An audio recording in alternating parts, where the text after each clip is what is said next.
আমার তিনটে বাচ্চা হয়ে বসে আছে, দেখো তিনটে চিক্কু, এর নাম চিক্কু, তিনটে চিক্কু বসে আছে, দেখো তোমরা। বলো কিরম লাগবে তিনজনার? ওই তিনজনা খাঁচায় ছিল, তোমাদের ভিডিও দেখাবো কিরম ভাবে ছেড়ে দিয়েছি, ভিডিও করেছি ছেড়ে দেওয়ার সময়। এই দেখো ওই পালাচ্ছে, ওই পালাচ্ছে, ওই পালাচ্ছে, কত স্পিড দেখাস তোদের। এদের এই 6 মাস পরে সবে প্রথম ছাড়লাম তিনজনার। আমি ভেবেছিলাম যে আসবে না আর, কিন্তু না, চলে আসে, ঠিক চলে আসে, খেদে ফের গে ঘরে ফের আটতে চলে আসে, বুঝলে। ভালো লাগলে চ্যানেলটাকে সাবস্ক্রাইব করে দেবে এরকম শর্ট দেখার জন্য। এই চিক্কুরা, ওই চিক্কু, একটা চিক্কু, একটা চিক্কু, এই দুটো, এই দেখ গাছে উঠতেছে, এই দুটো।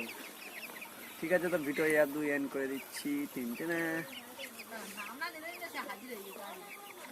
চলো কমেন্ট করো তোমরা, ছেড়ে ভালো কাজ করেছি না খারাপ।